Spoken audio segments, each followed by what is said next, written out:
been able to be possible without the help of many different organizations and individuals. And so I do want to thank them quickly before we get started.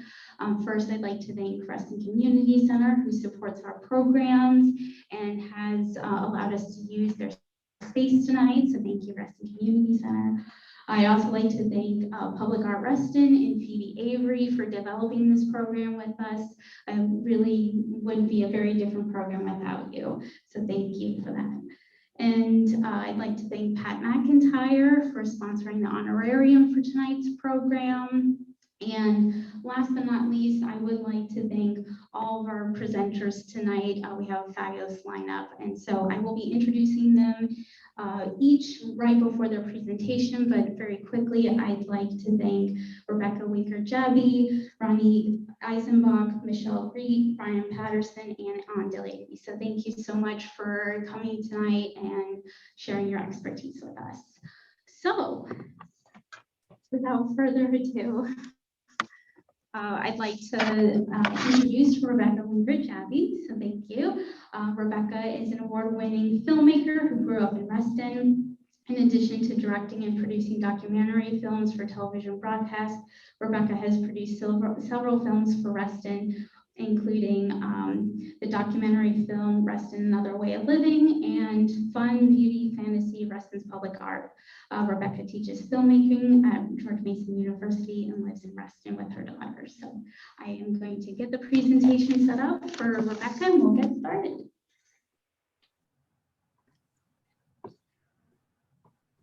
Thank you so much, Alex, for having me tonight. My part of this amazing panel that we have here tonight is to discuss Robert Simon's vision for public art in Reston.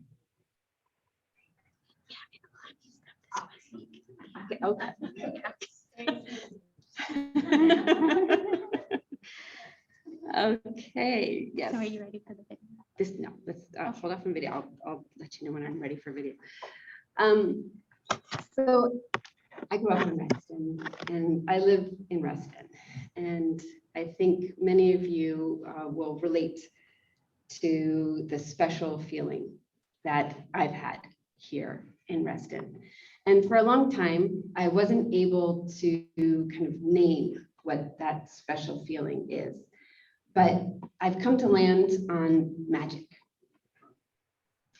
To me, Reston is a magical place, and I attribute that magic to Bob Simon's vision for Reston. And I think before we can discuss his vision for public art, we need to step back and look at his vision for Reston. So I'm going to play a short clip from a documentary film, a feature documentary film, Another Way of Living, the story of Reston, Virginia, which was created upon Reston's 50th anniversary. It came out in 2015, and that is before Simon passed. So I was able to spend some time with Simon, documenting in his words, his vision for Reston. So I'm going to share a brief clip that really speaks to the influences from his life, from his childhood in Manhattan, from his in Carnegie Hall, and informed his vision for Reston.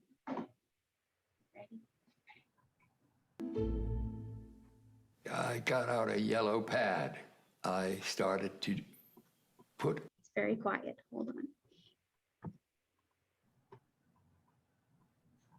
on that yellow pad everything that I had experienced or knew about that would make life fun, more rewarding.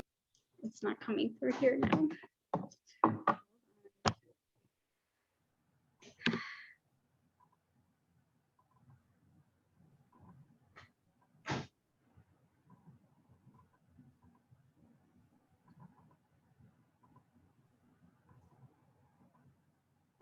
More bearable.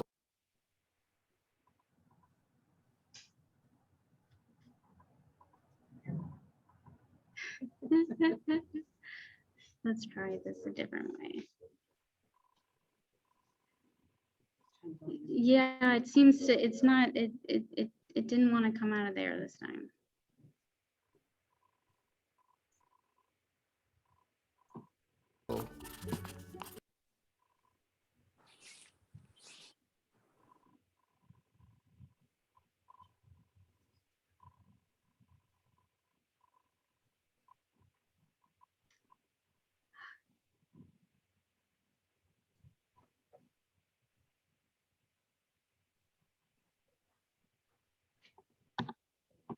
and press down a little. Try it to sound like I'm put it back.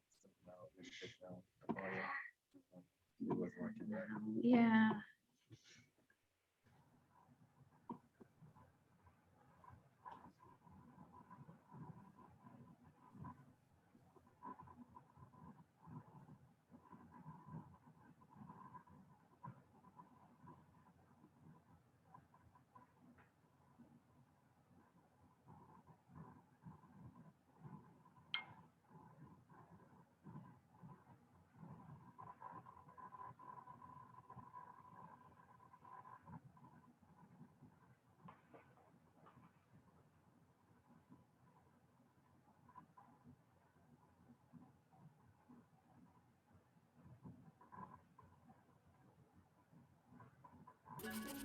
Whatever should go into a community, into a town, into a city.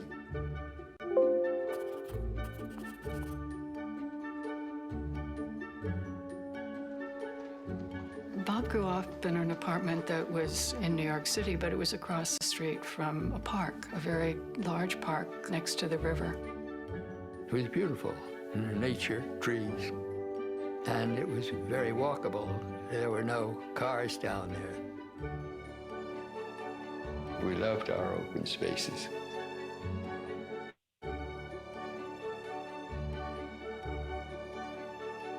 My father's business was real estate, acquiring key intersection spots in Manhattan, opposite Bloomingdale, opposite Macy, that kind of thing.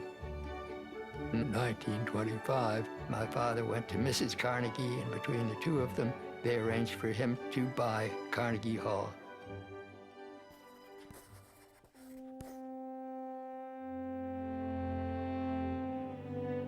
My mother was a culture vulture, and she felt it her obligation to see that none of the seats for Box 23 in Carnegie Hall were ever empty.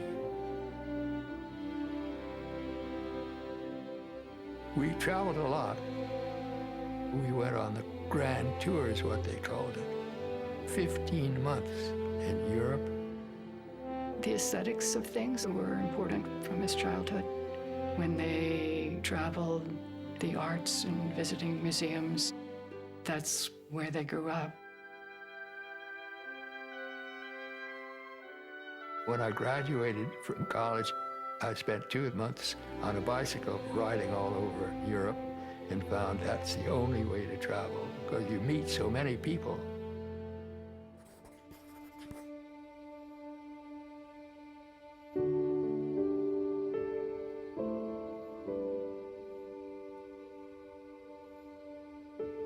The Italian hill towns were my great inspiration. Very dense little villages surrounding a plaza. That's the way you do it when you want to bring people close together. I consider those plazas the community glue. And of course, they're not just in Italian hill towns, they're all over Europe.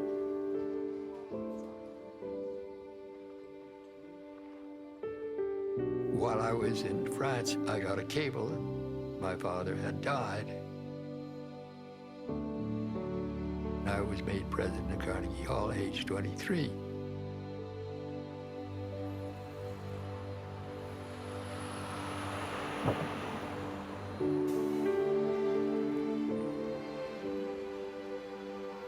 There were the corridors where the sounds flowed out from the music studios, and the young women were doing their pliés.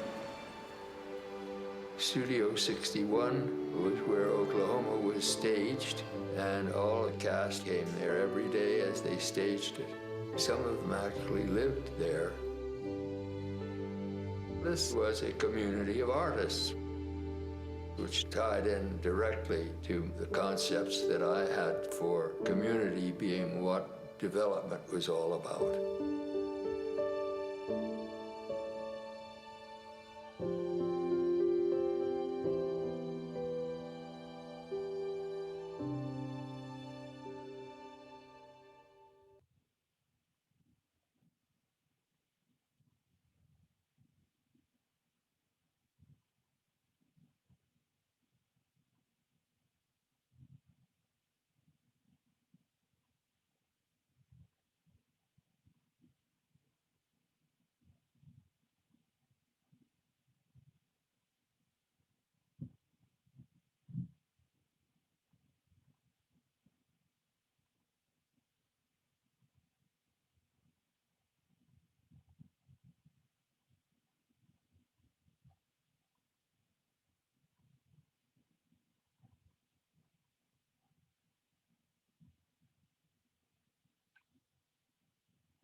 I can't hear you. We can hear you right. Reston Museum too.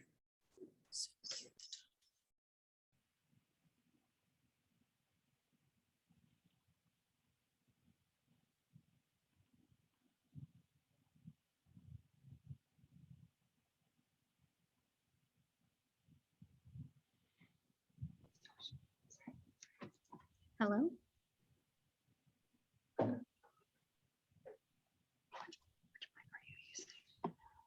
It should be the computer. You can hear me now? Okay. Okay. Sorry. Okay. All right, so we're back. All right. They had the concept of the village center centered around plazas. And they first started work on Lake Anne Village Center. Again, 7 centers first started on Lake Anne Village Center in early 1960s. We're talking 1963 now.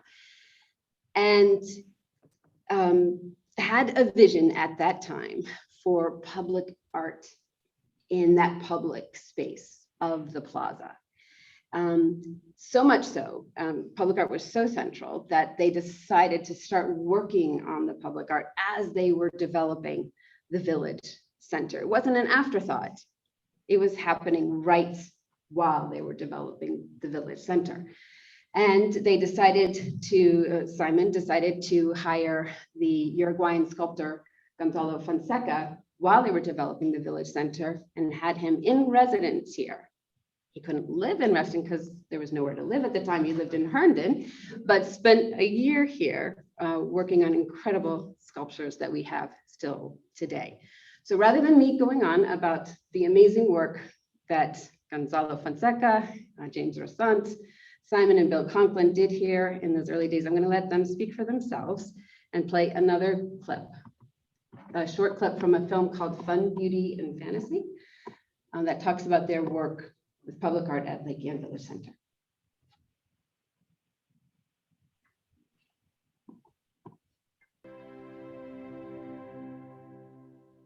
Reston is a very unique place. It has a really great tradition of public art and an approach to public art that was really ahead of its time in terms of integrating art and urban design and architecture and having the artists work really collaboratively on the design of public spaces.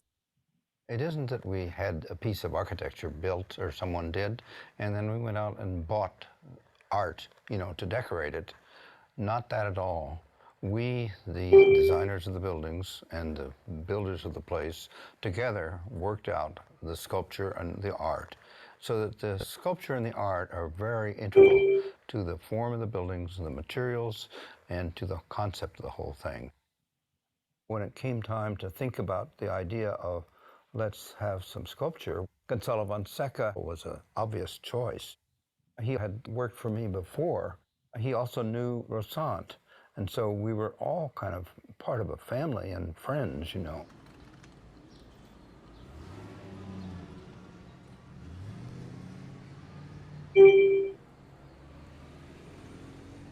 My father did this portrait of me during the time he was doing Reston. And so while he was doing these monumental projects, he found time to do this portrait. Father was born in Montevideo, Uruguay. He did attend 2 years of architectural school.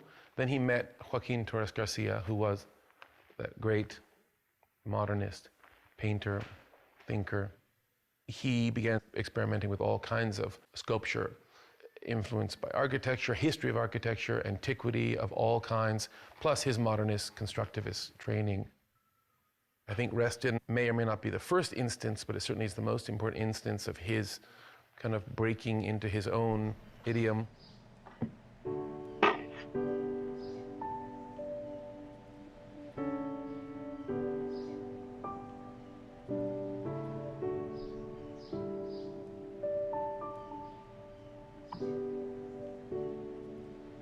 His work certainly was the result of so much digestion of great art together through the prism of his own understanding of modernism and his own incredible imagination. My father used to say that his work involves serious play. They're spontaneous and they're things to discover, hidden things, just the sort of thing that children love.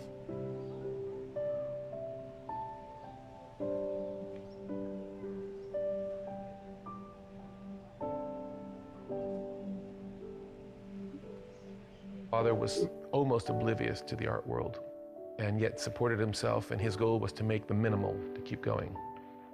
Just before he died, he said, a lot of people want fame and fortune, I want time.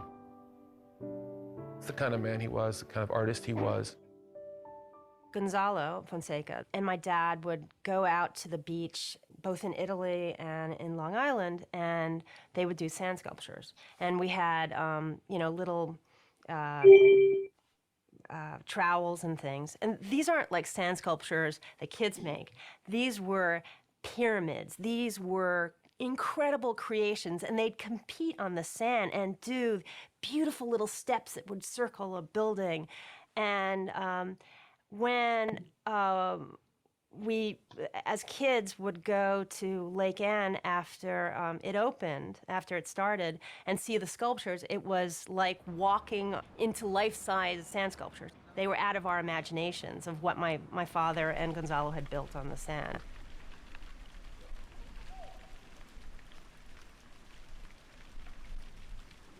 The fountain in the center of the plaza is designed as a play fountain in a way, so that kids of all ages really would not think of these things as sculpture primarily, but appeal to them more as something they played with and that made fun with water.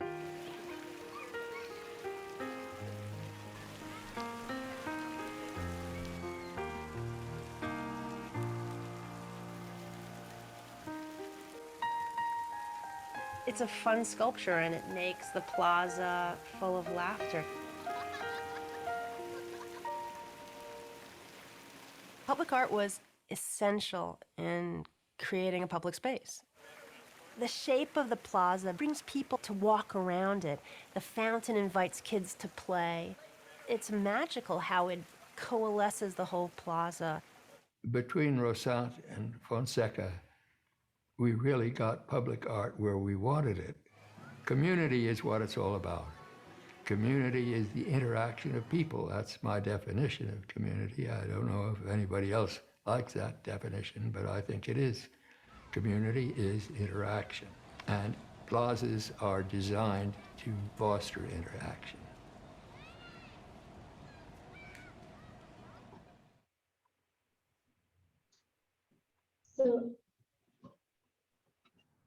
So as Simon said just now, he thinks he got it right with Reston and Gonzalo. And what he I got out a yellow pad. I started. particularly happy with. What he was particularly happy with was that children play. One of his favorite stories about public art in Reston has to do with Gonzalo Fonseca's sunboat. He was walking by the sunboat one day and he heard kids screaming. And he said, "What's the matter? What's going on?" They said, "Sharks, sharks." And he loved that because they were playing, they were imagining. So Simon's vision for public art came to life here in this incredible village center that we have, Lake Anne. He was fired in by Gulf in 1967. The subsequent village centers in Reston were not developed by Simon, but the legacy of Simon's vision continues. We have Public Art Reston continuing that legacy, keeping that vision alive. And I do remember him being very heartened and encouraged that there's still that incredible energy here to keep public art going. So I'm going to end here because I know we're running over time. Thank you very much.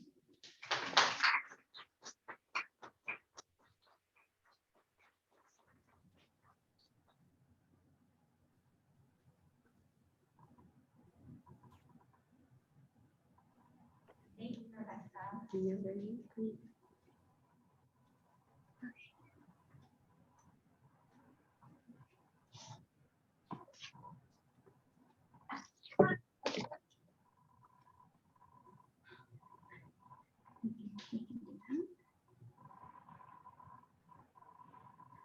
Okay.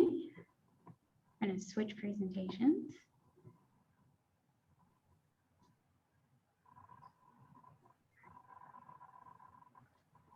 Okay. And I'm not as tall as Rebekah, so I'll move this a little bit. Okay, great. Okay, so our next presenter, oops, sorry. Our next presenter is Michele Greet. Dr. Michele Greet is Professor of Modern Latin American Art History at George Mason University and Director of the Art History Program. She is author of Transatlantic Encounters, Latin American Artists in Paris Between the Wars, 1918 to 1939. She has lectured widely on modern Latin American art and published articles in national and international journals. She has also written exhibition catalog essays for MoMA, the Musée de Arte de Sao Paulo, Los Angeles County Museum of Art, and several others. She is currently working on a book of abstraction in the Andes, 1950 to 1970, with the support of a National Endowment for the Humanities Fellowship. So, Michele, I will pass this on to you. Thank you so much. So it's my pleasure to be here. It's such a pleasure to, yeah. You can see that my head's topped up. So, it's such a pleasure to find Latin American art in my own community. And so I'm going to take us in a little bit of a different direction, and hopefully we won't have technical difficulties because I just have a PowerPoint and I just have to go forward. But I'm going to take us backwards a little bit and talk about Gonzalo Fonseca's teacher, Joaquin Torre Garcia. Let me just find the arrows there. So I'm starting here with a photograph of Joaquin Torres Garcia, and he was also from Uruguay, from Montevideo, but he spent most of his life in Europe. He spent more than 42 years in Europe, starting in Barcelona in Spain. That's where most of his career was spent. But then in 1926, he moved to Paris, and that was kind of the center of the artistic universe in the 1920s and the 1930s. But that universe was not just about Parisian art. It was about artists from all over the world coming to Paris. And so he was a unifier, he was a creator, and he was an instigator of a new style. And he was actually quite elderly when he was in his 60s when he arrived in Paris in 1926. And that was kind of a height of his artistic exploration. So I'm going to walk you through a little bit of Torres Garcia's style to show his connections to Gonzalo Fonseca and what happened next. So I'm showing you an early work by Joaquin Torres Garcia made in Paris in 1928. And you can actually see the connections to Paris here. You see the words, it's tabac, if you've traveled in Paris, or there's a little bit of a rue that could have been pâtisserie or one of the many places. But what he's doing with his style, he's kind of in between Cubism and what's called constructivism. So he's not exactly a cubist, but he's building his pictures. And so it's a flattened out space, and he's building his pictures with geometric shapes as if they're stacked up in the space. But he never completely crosses into abstraction. So we still all recognize this as a city scene with people. And he's trying to figure out his style. But then very soon after his arrival in Paris, he met some very important people. And so we're showing here, Torres Garcia is with the gray hair over on the left-hand side, but the central figure here is the Netherlandish artist is Piet Mondrian. And he became very close friends with Mondrian, and they're actually in Michel Seffer's house, a Belgian writer and kind of avant-garde poet. And they all formed a coalition, and we're thinking about abstraction in the arts. So here you see what happened when Torres Garcia looked at Piet Mondrian. So we have Piet Mondrian on the left-hand side, his composition in red, blue, and yellow of 1930, one of his very famous compositions. From that same year, Joaquin Torres Garcia, you can see there's definitely a dialogue going on between these two artists, but there's also some very distinct things going on here. So Mondrian was kind of like a machine. You don't see the hand of the artist. It's very precise, very clean, very pure. Torres Garcia was interested in some of the things that Mondrian was doing, but still maintained that kind of craft-like quality. You see those brushstrokes, you see the hand of the artist there. But the thing that they have in common is that they were both looking for a universal language. They were trying to figure out how art could communicate across cultures, across times, across places. And they believed that to do that, they had to reduce painting to its very essential form. So to color, to line, and to shape. And so they did that in a different way, but they did that by finding an asymmetrical grid. And so Mondrian's asymmetrical grid became the basis for Torres Garcia's style. But Torres Garcia didn't stay there. He started to introduce symbols into his grid.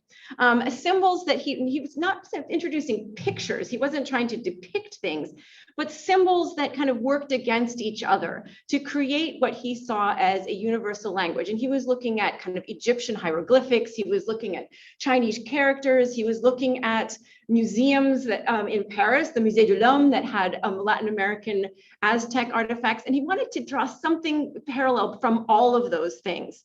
And so he started to develop a vocabulary of symbols that he put into this asymmetrical grid. So just show you and this is one from the National Gallery. So you can see this is downtown DC. I tried to pick one that was somewhat local. It's owned by the National Gallery. And he continued to develop that style. So here's another composition from 1932, where you can see him integrating these symbols into his compositions. And so that was the style he developed. But in addition to working as an artist, Joaquin Torres Garcia was also an organizer. So he organized a group called Cercle et Carré, which translates as the circle in the square, that had a journal and a gallery and put on exhibitions of abstract art. And they were trying at the time to compete with the surrealists and kind of push the surrealist out. And they argued that constructivism, universal constructivism, should be the new language and not a surrealism. So there was this competition going on. He brought many artists together. So I'm showing this picture here of the opening of the first exhibition of the Cercle et Carré group in Paris, and you can probably recognize some famous names there. Michel Seffer, Sophie Taubert-Arp, Jean Arp was there as well, Mondrian. Many artists from many different parts of the world were part of this group, started by Joaquin Torres Garcia. Here's another installation view of that exhibition, Cercle et Carré, in 1930. But in 1932, things started to go a little bit south in Paris with the rise of fascism. Europe became not such a great place to be. There were political turmoil with the Great Depression. The galleries weren't selling art. And in 1932, Joaquin Torres Garcia left Paris, went back to Spain for a few years. Spain was even worse with Franco's coming to power. And he finally decided in his 60s, very late in life, that he would go back to Uruguay. In 1934, he arrived in Uruguay, in Montevideo, and tried to bring all of that language and all of that training that he had come across in Europe. He brought it back to Uruguay and started some artist groups.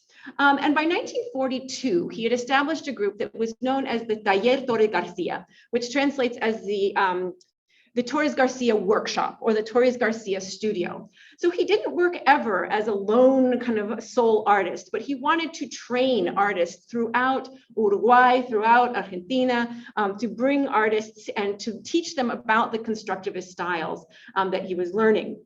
And while he was there, he also wanted to integrate the ideas from South America into his art. So I'm showing you a sculpture here because this is starting to get too Fonseca, that he made in 1938. And this is in Montevideo. It's called the Cosmic Monument. And you can see that he's integrated the asymmetrical grid with the symbols. And on top, you have kind of core geometric shapes. So you have this the sphere and the pyramid and the cube on the top, and you also have the hemisphere on the bottom in the shape of the fountain. So you may start to see some connections to Fonseca here. And I'm showing you on the right-hand side a work from the ancient Andes in Tiwanaku in Bolivia, that he started to incorporate the geometric shapes from Latin American sites into his universal language to basically give this idea that his language was not just European basis, but connected across the world. And so here's another example where he connected. Here's his asymmetrical grid that is kind of connecting to the walls of Machu Picchu, of the Inca masonry that was so kind of tightly woven together that it didn't even need mortar in between its blocks. And so you can sort of see that visual connection between his grid and the walls of Machu Picchu. So in the 1940s, Gonzalo Fonseca was a young man, and he was in Montevideo, and he studied in the Taller Torre Garcia, and for several years. I'm showing you here a mural made by Gonzalo Fonseca in 1945 while he was studying under Torre Garcia. And next to that is another work by Torre Garcia made in 1942. And this actually happens to be in the National Gallery in Washington, D.C. as well. So just kind of to show you the visual parody and what Fonseca learned from Torre Garcia. So you can see him using the asymmetrical grid, the flat geometric form, the kind of rough rudimentary shapes incorporating numbers and letters into that.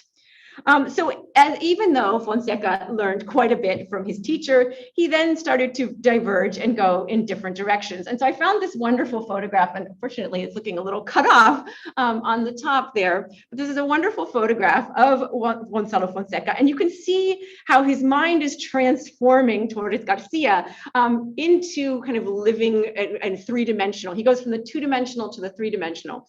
And he basically becomes the painting. And he takes those shapes and those symbols and those blocks out of the painting and makes them into this kind of costume. So you can right away see that sense of play that became evident on the plaza. He kind of takes that and makes it into the artist as totem that we have here.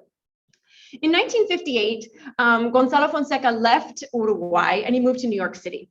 And so he spent several years in New York City working and training and studying and kind of developing his artwork. And I'm showing you a work on the right-hand side called Orphic Paraphernalia. And you can see the direction that his work is going, where it's still flat.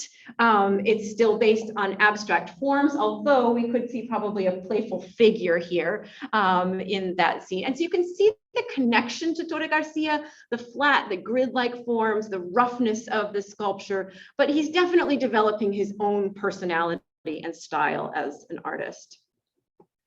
But I wanted to put these two together, the sunboat with these geometric shapes, with the pyramids and the spheres and the cubes, and show that next to Joaquin Torre Garcia's Cosmic Monument from 1938, and show that dialogue back and forth. Again, not that he was copying his teacher, but clearly he was taking some of those ideas.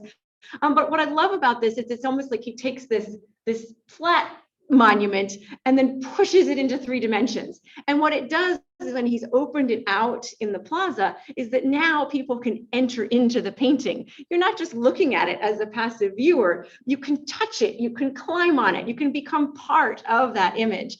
And that's really where he diverges from Torres Garcia, and it becomes this interactive work, even though it has some of the same concepts behind it. And I just wanted to show this. Everyone knows this one from the underpass, but again, to connect it back to Torres Garcia with the geometric shapes, with the shading. And what I love so much about Fonseca as well is his play with scale, where some things are very large and then he'll have a miniature opening or a miniature ladder. And so it gives us this collapsing of space, or it opens up spaces of the imagination that takes us beyond the painting and lets us interact with the works. Lastly, I want to mention this connection between Gonzalo Fonseca and Joaquin Torre Garcia. Throughout his career, starting as early as 1907, 1908, Joaquin Torres Garcia had a little bit of a side business, which was making toys. He never made a whole lot of money off of his art, and he sold toys on the side. And he actually worked with a Montessori school in Barcelona, and he would sell toys. And these toys were never meant to replicate reality. Instead, they were made of parts that you could take apart and reassemble, so that the child or whoever was playing with the toy could add their own imaginative take on that. And there's very much a connection between that and the horse that Gonzalo Fonseca made kind of spontaneously for the plaza and the public art. It was made with found materials. It was made for the plaza, and it was made specifically to be interacted with. That's the kids, I mean, this the photograph here from 1965. He wanted the kids to climb on it, to play with it, to use their imagination. But there's a strong connection, and these are very small. The Torres Garcia are very small, the Fonseca are very large. But the idea is that they're made with rough-hewed materials. They have a handmade quality to them, and an idea that they can be assembled and reassembled and played with and used. They were never meant to be observed. They were meant to be used. And lastly, I just want to end with showing where he went next after this project. And this is my last slide because I know we have a lot of people to speak. But this is called Granaries 3 from 1971 to 1975 by Gonzalo Fonseca. And this is just to kind of show that he continued with this sculptural play that he developed here in Reston and continued that in his style as he went forward. So just a very brief overview, connecting the past of Torres Garcia and his teacher to Gonzalo Fonseca. So I'll wrap up there and pass on to our next speaker.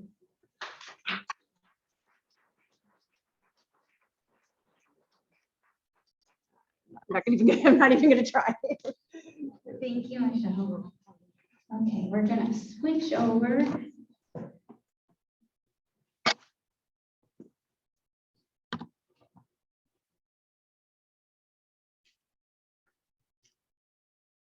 And Ryan, I'm going to ask you to unmute, and then if you can share. Actually, if you could just say something for me. Can you hear me? Test? Yeah, does that sound good to everybody here? Okay, great. Okay, you sound great. Okay. Let me try sharing.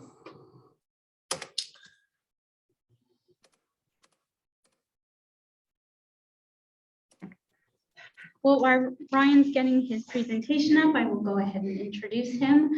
So Ryan Patterson is an artist and arts administrator and amateur public art historian based in Baltimore, Maryland. He has worked in the space of curating, administering, and managing public art projects and events for 16 years, from 2013 to 2020. Ryan was the public art administrator at the Baltimore Office of Promotion in the Arts. Since 2020, he has been the public art project manager at the Maryland State Art Council, where he administers the artist collection, project management of permanent commissions for state-owned facilities and buildings, as well as provides technical expertise and support to the public art across the Maryland grant program. So without further ado, I will pass it off to Ryan. Thank you. Thank you all so much for having me and allowing me to be a part of this great presentation. It's great to learn all of this. So I've been asked to talk about another artist who was a contributor to Reston's early public art program, and that is Olin Lansing Gruesome Jr. And often in the role of public art administrator or project manager, you end up being a historian and advocate for the works as much as one who is maybe commissioning or curating them. So in 1967, Olin Gruesome contributed a diptych of ceramic tile murals located on either side of the Moorings Drive underpass.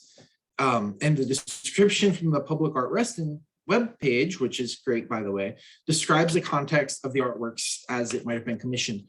Such pedestrian tunnels can be forbidding, and thus inviting works of art are always integrated into these underpasses, both here and on the other end at the Lake and Village Center. And I've worked in spaces where it's similarly art is being used as a decorative tool, to adorn these places, and they can easily be overlooked years later. A caption under the newspaper photo on the right here says, "A young Reston family watches artisan Olin Rusum and a helper put together the stoneware mosaics being created to embellish the hallways at this new town in Fairfax County." And the helper, we're going to find out, is his wife and collaborator, Jean. And everything okay? I just want to make sure. Okay. But unfortunately, while the works might have appeared like this at one point, 55 years later, the left side of the mural has been lost. Impressively, the mural on the right side still remains, but just because a work might exist, we don't always know the context that our contemporary community is supposed to understand or appreciate the work. So I'd like to give a little bit of the background on Olin and his helper, as described, his partner Jean, and the world that they were living in. And I was so happy to hear so much about the founding of Reston and the other works, because I think there's a lot in common between artists that cultivate community and work in a constructivist nature. So Olin Rusum was born in Bangor, Maine in 1921, and he spent the early part of his life in Santa Barbara, California. He graduated from University of Southern California, Santa Barbara, and got his master's from Claremont University. And he served in both the Second World War and the Korean conflict. But when he was a professor, he met a young student named Jean, who later became his wife. In the early 1950s, Olin and Jean moved to Moncton, Maryland, about 25 miles north of Baltimore City, and adopted an old red cedar barn into their studio. Olin's clay studio and pottery area was next to Jean's woodworking and carving studio. They also grew their own food on site, worked the land, grew and cultivated ornamental trees, and used their home to stage and sell their work. In the left here, we see Jean checking out drying lumber in the loft space that doubled as their bedroom. And on the right, we see Olin feeding works into a large front-loading kiln that resembles more of like a historic hearth as much as a industrial kiln.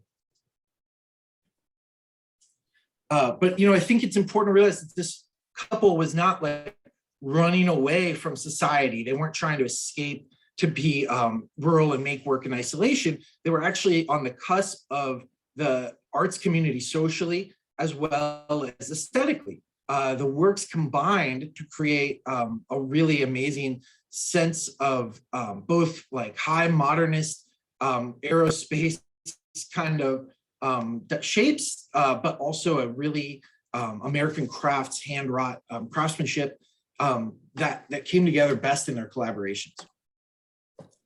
For example, the mosaic on the top of this table was designed by Russ, and then some of the ornamental pieces in the back. We're going to look at more. They would often turn the gallery barn into a gallery and highlight their latest creations for people who were looking to purchase them. And Russ also taught classes in downtown Baltimore at the Baltimore Museum of Art. I love this photo of Jean describing her woodworking with like cigarette in hand. But then that's clearly like on this table saw, but we can see some of these objects here, from a radio to just decorative sideboards, where Russ has designed the handles and poles, or the mosaic artwork here, and Jean created the actual furniture from scratch. As the couple grew both their student body and their admirers, they continually appeared regularly in the papers and were recognized in the region as artists with both a high caliber of craftsmanship and community connections. One patron remarked that when he bought his mid-century home in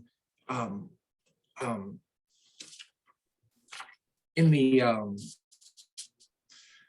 growing area of Baltimore County, where many of those homes were located, it looked like a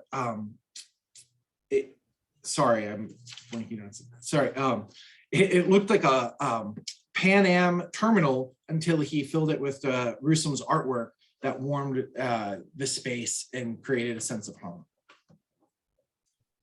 And you can see here that the works didn't exist only inside.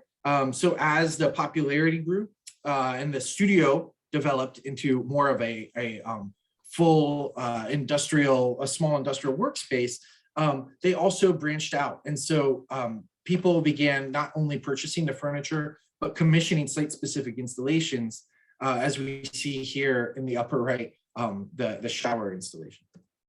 And in 1964, around the same time that popularity was growing, Baltimore City created its first % for art law. And as some of the most prolific and connected artists in the community, the Rusums were both recipients of a number of commissions. City Springs High School. We can see some of the early collaboration going right in, right? Trees, landscape, ceramics, all rendered in hand-built tile.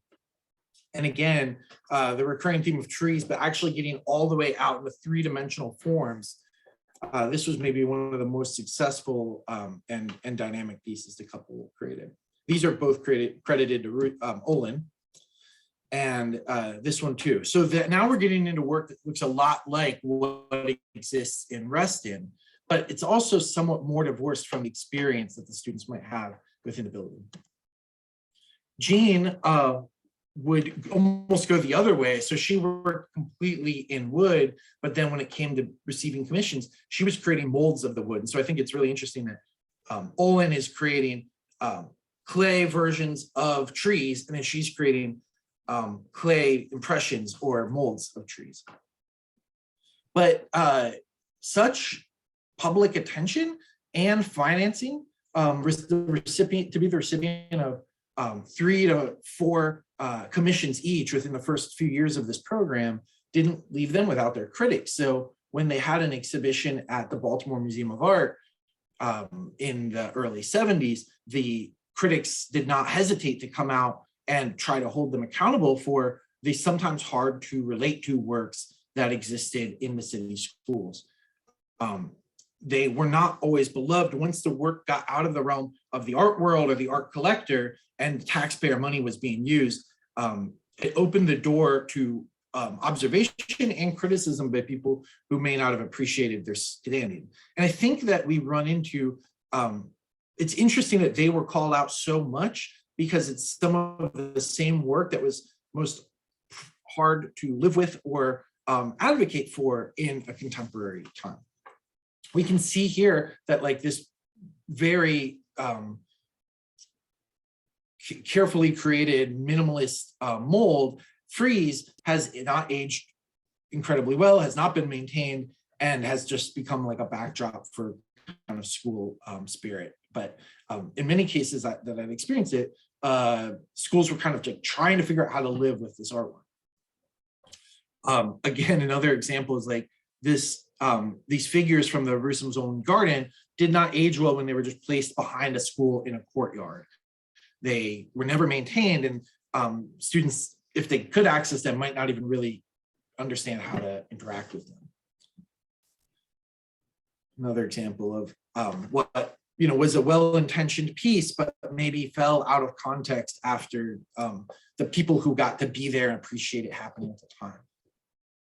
But I think that there's a common thread here of artists that are when we look at artists who are working in their vernacular, in their experience, and scaling that up, Russ may not have been as successful with his underpass project as some of the other artists, but I think that there's a real connective tissue that ties them together from their treatment of place and respect of form. It derived from the materials they're working with. And the notion that this, when we look at the context that these artists were working within, and the notion that maybe the work references the maps and landscapes that came before, we can appreciate Russ's application. I think that he says it well in the 1981 article. The author of the article asks, are painters and sculptors and craftsmen who work logically and in a controlled, coherent manner superior to those who exhibit productions that are heterogeneous and multifaceted? And Russ replies, I grow my own food, I grow my own trees. I planted 60 evergreens and I've made works all over. In clay, I bring the same sort of variety, and I want my works to exemplify growth and experience. Okay, thank you. Thank you.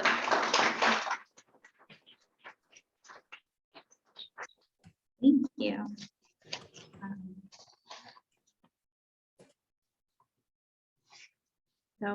Next, I'm going to invite Delaney up here. So we'll get her presentation up.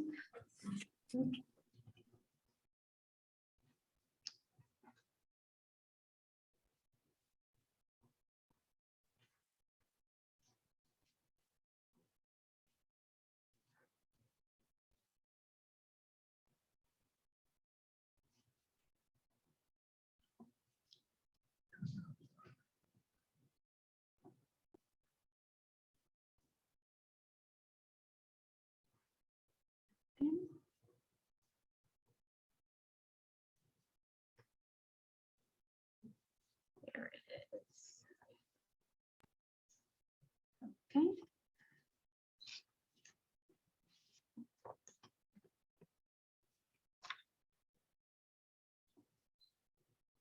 There we go.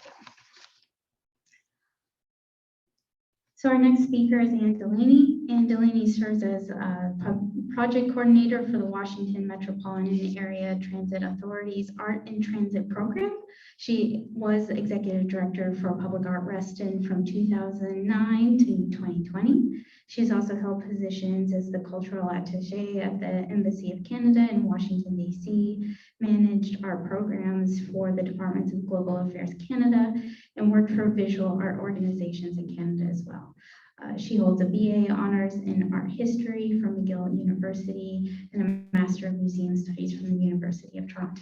So without further ado, I will pass it on to you. Thank you, Alex. It's a delight to be here this evening. I would like to thank the Reston Historic Trust and Museum and Public Art Reston for inviting me to be part of this panel of tremendous speakers. And I've learned already a lot this evening about not only the influence of Torres Garcia on, Fonseca, but also I've learned more about Alan Russ. I would like to also acknowledge, that we're here, and I was told, one of the reasons also we are here this evening is, and to talk about Gonzalo Fonseca, is that it is his 100th anniversary this year. And also we are so close to Founders Day, an event that was very dear also to my heart. I will stop talking with my hands. One thing also I appreciate from what Ryan Patterson has mentioned is that as art historians, public art managers, you look at the collection from a different point of view. Over the years that I've been at Public Art Reston, it felt important to research the collection of the public sculptures that were throughout Reston and to learn also from the past in order to build the future or envision the future. And I think that Reston has done that very well. And has, it is a special place, inspired and for the community. So that was my little introduction, but also I want to make sure that I'm not repeating what has been said, but I think that what is, and why I was delighted to speak about Fonseca and Reston's underpasses, is that, and I will try to find the right button. There has to be a better one, but is the North Shore Drive underpass. One of the many other perhaps aspects of the life of Gonzalo Fonseca that is so important is that he was also trained as an architect and started to paint until he dedicated, his time to working on sculpture. And what is fascinating about his two major sites at Lake Anne Village Center is that, as has been mentioned before, Gonzalo Fonseca has found places for his sculptures and created sculptural environments that make it so enjoyable to discover, whether, for people of all ages. And what is important also from a public art perspective is the scale of, Lake Anne Village Center, but also of the artworks that are placed throughout Lake Anne Village Center. And to me, the North Shore Drive underpass is a wonderful example of, it is the first, and it is also unique, like all of the underpasses in Reston. They are of all shapes and lengths and heights. But this one is very special and unique because it is the widest one, and that really allowed Fonseca to create or play with all these geometric shapes that he enjoys so much. But also an interesting aspect, and I don't know if this is something that Torres Garcia also was involved in, but Fonseca also was involved in some excavations in, I think in the Middle East, if I'm not mistaken. So I think that's where we see where his work is really also influenced by the many shapes that are found in his sculptures, of the endearing boat to all his geometric shapes. And I think also one important aspect of Fonseca's work is, even though it's almost 60 years old, it is still very relevant and enjoyable. And I was there last weekend to take a few photos. And, I think that, again, you see on the left side, I saw chalk markings. I think it's a site that is inviting for children, perhaps of all ages, to add their story to these sculptural elements. And we see that very often. They disappear and new ones reappear over time. I am going backwards, I believe. I'm sorry. No glasses. It's not working.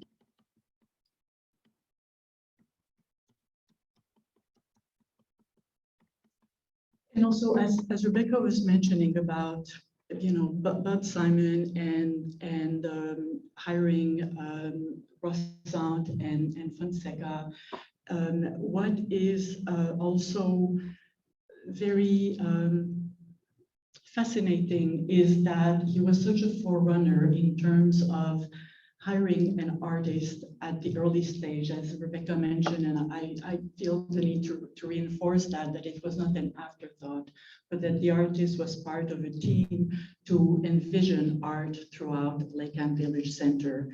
And that nowadays in public art, it's also extremely valued. There's seating, there's concrete, there's beams. This artwork is still very alive, and the people interact with it all the time. So I will move on to, and I saw in 2018, I was mentioning earlier, an exhibition of Gonzalo Fonseca's work at the Noguchi Museum in Queens, in New York City. And there was apparently, over the time when Gonzalo Fonseca lived in New York, he developed a friendship with Noguchi. And the exhibition showed works that had some similarities, affinities, but what was also fascinating is to see the work of Gonzalo Fonseca, not only in concrete, like we see here, and it's beautiful, but also see it in more precious material that we've seen also in Rebekah's film. But this is, and I'm sorry, I never thought I would show this photo in a presentation, but this is an early sketch of the North Shore Drive underpass with several, okay, I'm sorry.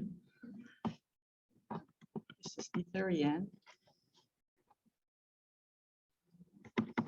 There's a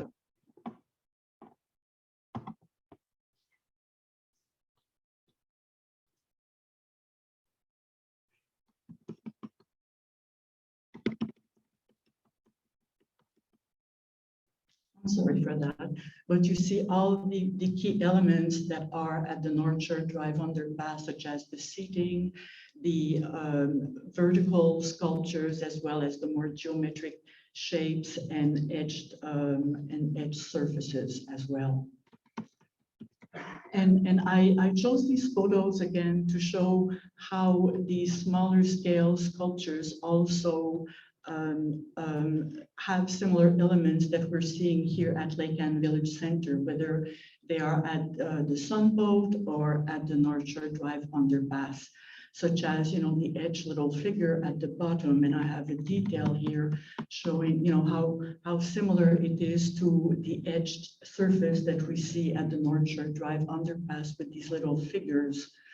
And of course, seeing these little shelves that are part that we see in his work.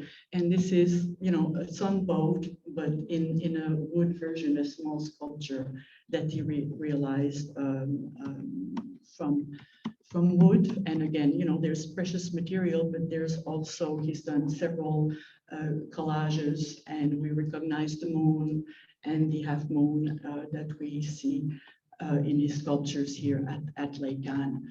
And I wanted to show just these two works to show the similarity, I think, with Torres Garcia in terms of these more geometric shapes and figures that he has painted and drawn over the years.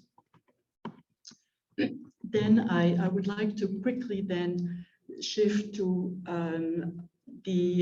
what is interesting in Reston is also that, as you may know, if you walk the trails, there are over 55 miles of trails with over approximately 27 underpasses.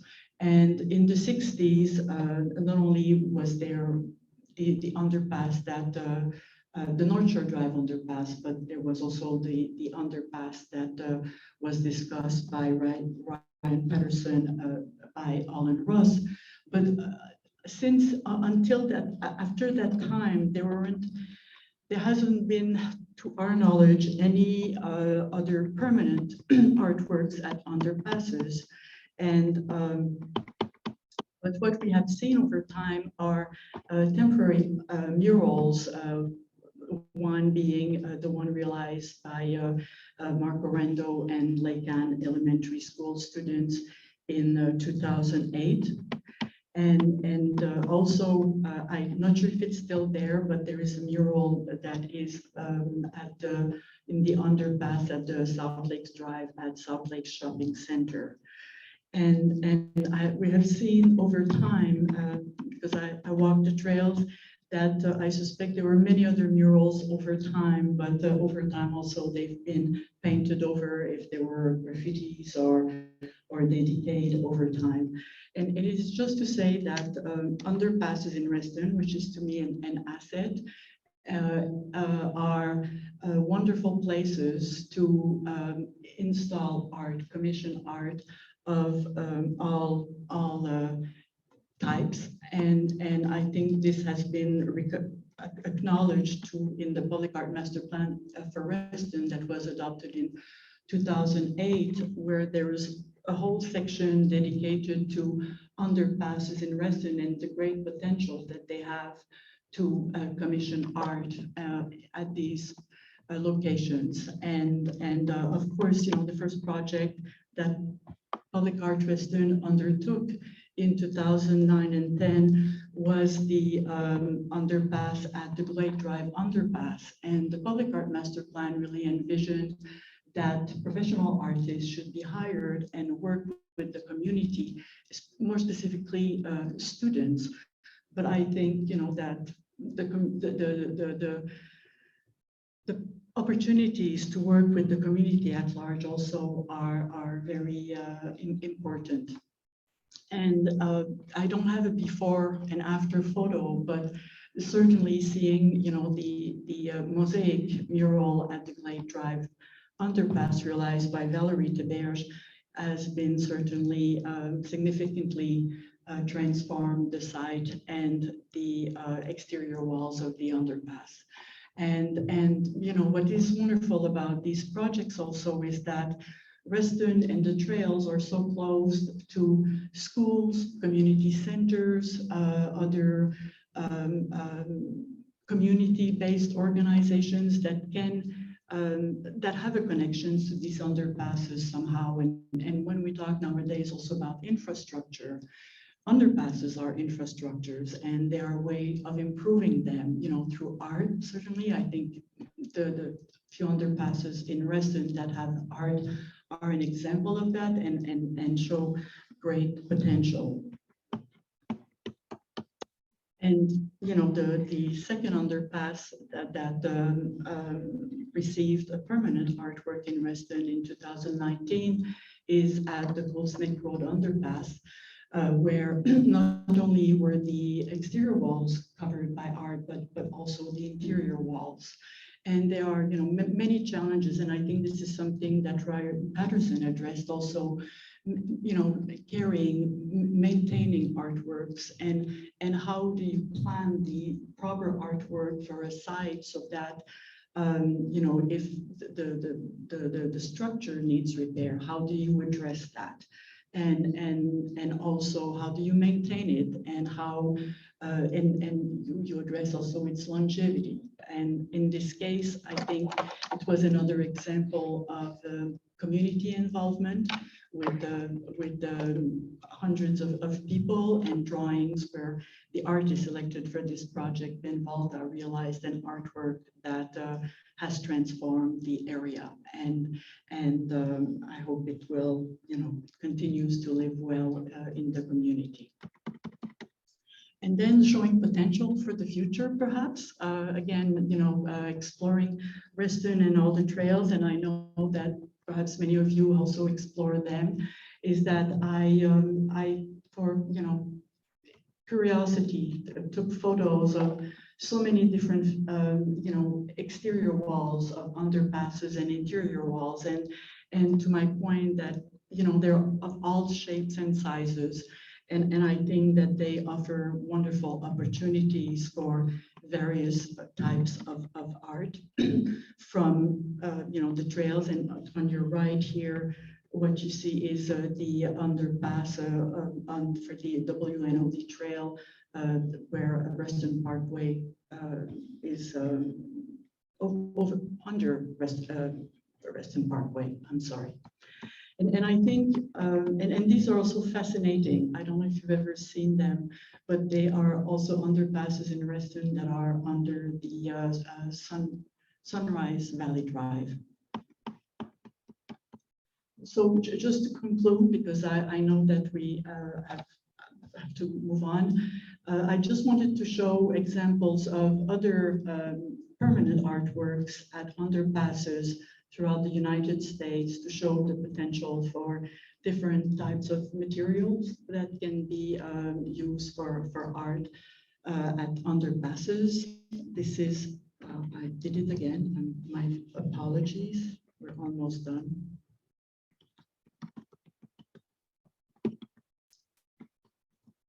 These are LED lights suspended to convey rain falling. They are at in the Noma bid. This is also very interesting. It's steel, perforated steel, that creates a sort of a curtain along the wall of this underpass.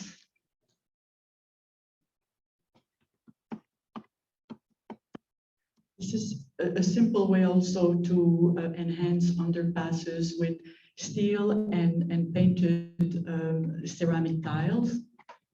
That's in Massachusetts. This is a technique that was developed in the 90s of photos being reproduced, printed on tiles. That was in Tucson, Arizona.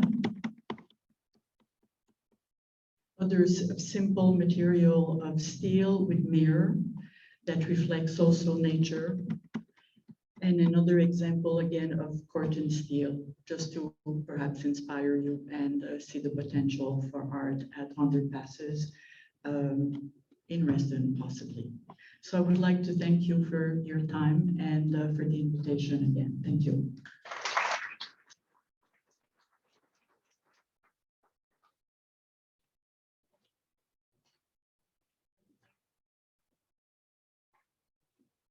Thank you, Anne. And we will get ready for our final presenter. Okay.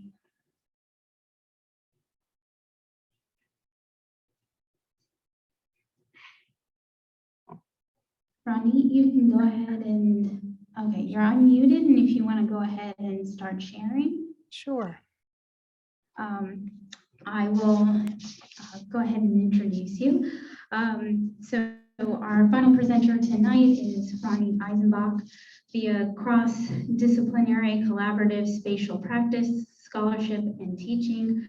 Architect Ronit Eisenbach works at the scale of the hand in the street. Through the design of installations, exhibitions, and artifacts, she explores and sparks public dialogue about the world we make. At the University of Maryland, she is the professor of architecture, Kibble Gallery curator, and Maryland Creative Placemaking collaborative director. She leads Studio Red, a public architecture, art, and design firm. She earned her Master's of Architecture from Cranbrook Academy of Art and Bachelor's of Art from the Rhode Island School of Design. So without further ado, I will hand it off to our last speaker, and I think she is starting with a video, so we will test to see how that goes. Okay. And well, let's go. Before I do, I just want to thank you for the invitation, and it's just such an amazing pleasure to follow Anne Delaney. I wouldn't be here if it were not for the commission that she supported for myself and Sharon Mansour. So this is one of the projects that Public Art Reston and the Reston Historic Museum supported.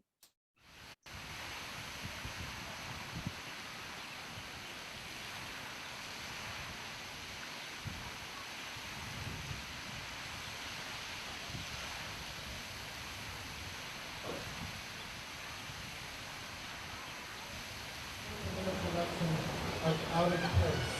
I have a couple things I need to tell you. The following areas will be used for performances. The boardwalk and the benches on the boardwalk.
So can you guys see me? I'm assuming you can. I had the opportunity to kind of grow up in Reston. My aunt lives in the Colson cluster. And as a child, we would visit every Thanksgiving for sure and other times. And I remember the sense of freedom that I had as a kid walking from their apartment, their townhouse, down to Lake Anne. And so the opportunity for me to do something there was unbelievable. And of course, you've seen these pictures before, but they always stayed with me. The images of the play of scale that you saw, the way in which the forms changed as you moved by them. And so Sharon and I had a chance, we spent, I think, at least a year doing research for this project, both spending time in Reston, visiting multiple times, and also going through the archives. And we had several residencies and we did projects along the way. And so when I was asked to speak today, I thought I would start going backwards. I'd start with the performance and show you some of the things that we did and discovered along the way. And actually, it was great to hear the term serious play because that was just a key idea for us. So 4 of the key images, this one of it building, this one of the forming of the fountain, Hey, Ronnie, sorry, yeah. sorry. I was trying to pin you to the screen and some reason that unshared your presentation. So if you could try sharing that again. Okay. At what point did you lose me? Oh, like 30 seconds ago. Okay, let's try. Definitely have to edit this. Okay, There we go. okay, great. So the opportunity to go into the archives to look at the images of the formation of Lake Anne and the building of the space. As Sharon and I both thought about this play of functional movement and expressive movement. And as an architect, I have to say this space has always been very powerful to me. So these were 4 of the key images that stayed with us. The workman building part of Reston, the formwork for the fountain, the sense of play, and then the things that were forbidden. You couldn't swim anymore in Lake Anne, but this image of joy, just this image of joy, of kids jumping off from the structure next to the sunboat into the water. As Sharon and I worked together, we started thinking about what were the productive tensions and intersections between my seeing the space as an architect and her seeing the space as a choreographer and a dancer. And these were some of these ideas, the idea of building and unbuilding, the idea of how an action could shift an environment or create space. The sense of how accumulated actions start to shape space or start to give a sense of a perspective, the ideas of reframing. And as we started thinking about this project, we started thinking about these ideas of different kinds of actions in place, the ideas of adding or altering or balancing or carrying, or other kinds of individual acts of living, of biking, of bird watching, boating, things we saw, the materials on site, the things that were less obvious. One of the things we discovered or learned was that Lake Anne is actually part of a whole water system, and it's used to cool some of the public buildings. And then in terms of the underpasses, one of the other things I learned, so it was wonderful to see them, is that because kids could walk to school without their generally mothers driving them, it actually freed up a lot of time for the mothers in Reston, and many of them actually became really engaged in public service. And this image from opening day, I think this is one of the ones that stuck with us like this. What are we looking at? What are they looking up at? They're looking at the tower from the church.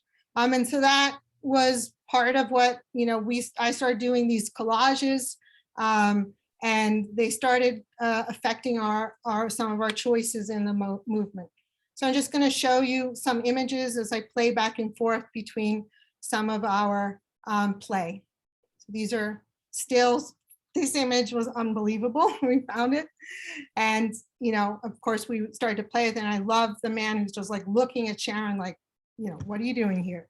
And the sense of peering and framing and the holes, that we found. Again, these are obviously in winter, one of our days when we went to play in Reston, and discovering then one of the holes someone had painted blue, just like Anne had found, drawings on some of Fonseca's work.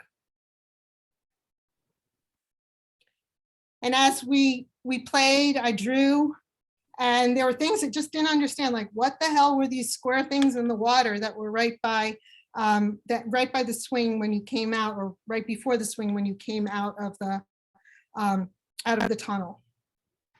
I think there were some kind of filters, but we started imagining them as something else. The repetition, the formwork, and we started to flip things. What if? Looking at the ways, the repetition of the buildings, could there be a mirroring them of somewhere? Could we start, these are some of my collages that I did at that time. At the same time, or another time, we spent a month just pulling things around a space, pulling dancers, pulling objects, playing with that kind of, how do you practice for something like this? How do you start playing? So these were some of our, I would say, our serious play that we did. Arranging and rearranging, thinking about those opportunities at a smaller scale. and the architecture that those made. Some of these ideas we didn't get to use in this piece, but they led to other works later on. So you started playing with some paint that shifted, disappeared as you had a warm hand on it, imagining maybe we could do some kind of event that would, like a large dinner with a tablecloth that could show for newcomers the story and the history of Reston. So we started playing with some of those texts. And then ways to inhabit the space that were obviously a bit unusual that might draw attention to a different kind of inhabitation of the body in place. And you'll see that some of these materials are ones we used as we moved into the space. Drawing lines between things, drawing across.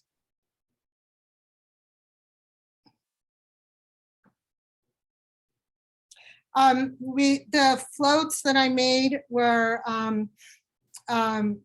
solar powered.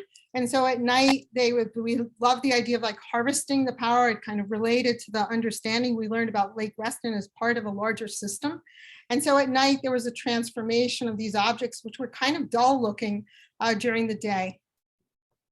And so an evening after the performance, the installation stayed up for a number of days afterwards.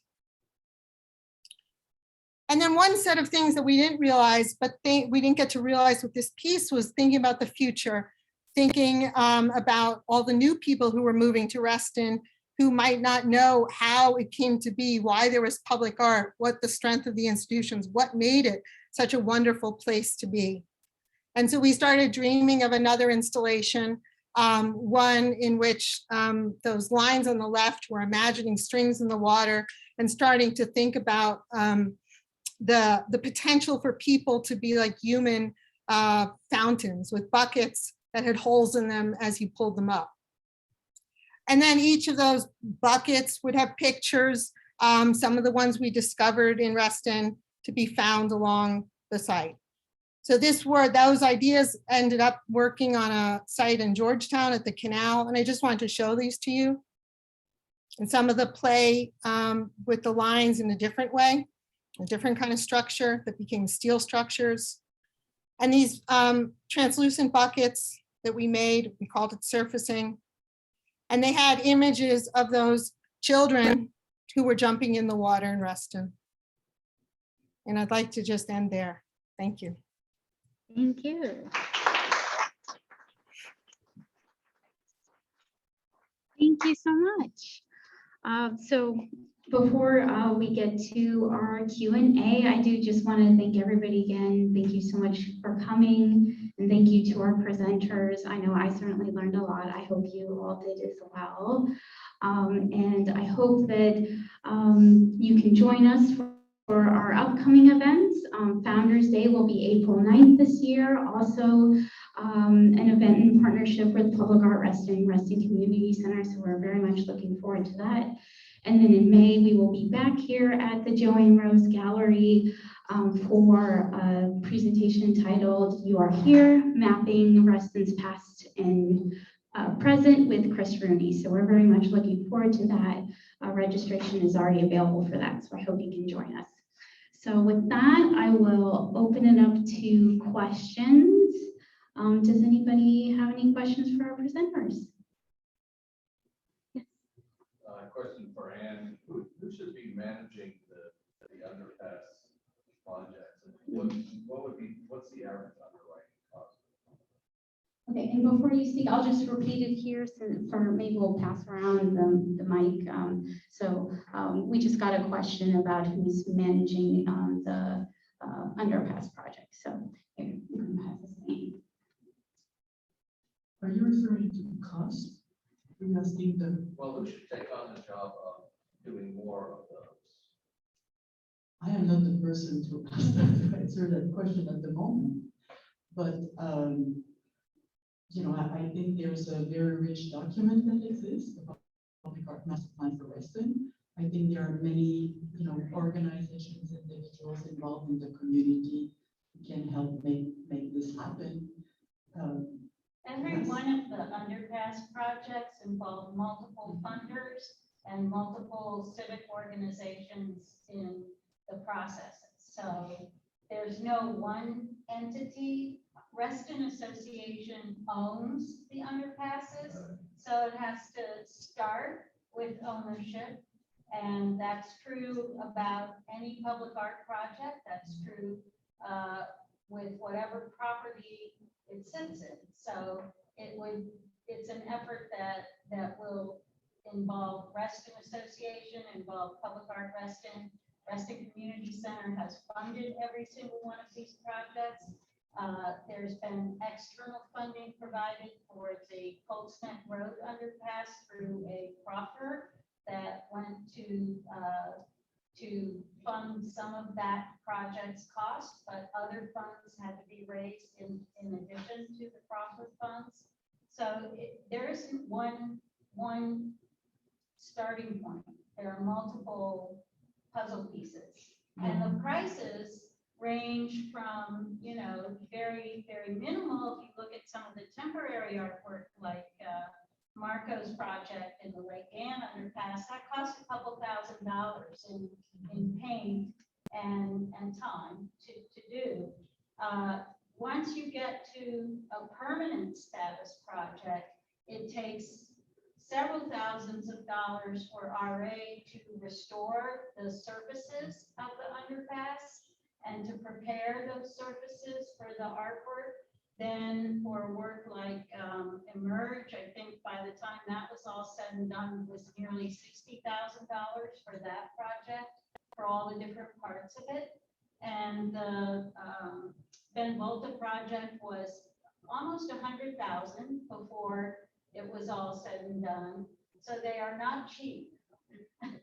And also they, and in addition to all that Lila mentioned, you know, there is also the work that was done to really involve as many partners, schools, you know, the Reston Community Center was involved, the South Bay Community Center, the schools, the Wood Elementary School, Hunter's Woods Elementary School. Yes. The Trails Edge community, the new living community that's on the other side of that. So, well, I just wonder why there aren't more of these. Because they're expensive and they're time consuming and they're hard to accomplish. It doesn't mean there won't be more of them. They really do. They take several years. They take a minimum. Both Emerge and the Ben Volta project were a minimum of 2 years. Yeah.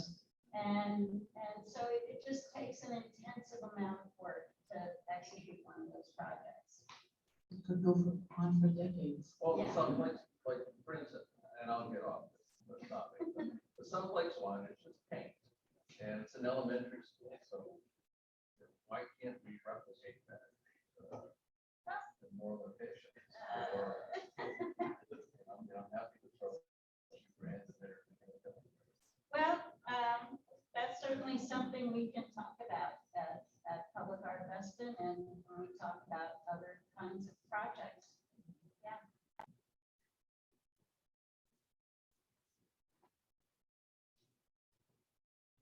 Anybody else? Do we have any questions on the chat? No questions on the chat? Okay. Can I say something?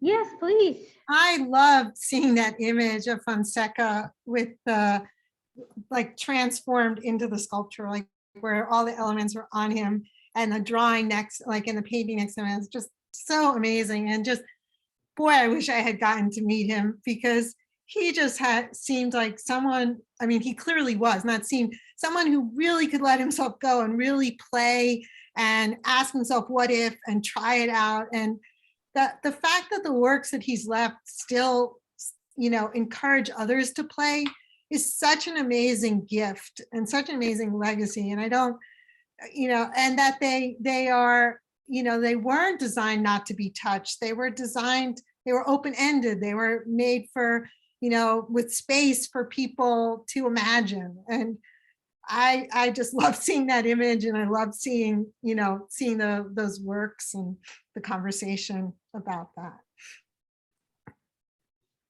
Great, thank you. Well, I'll just say one more thank you. Thanks for coming out and hanging in with us while we dealt with the technical difficulties. Thank you so much. So, yeah, and please, if you think of questions later, or you can always email us, and we'll be following up with a survey to get your feedback as well. So we really appreciate that. So thank you again for coming out tonight. So thank you so much.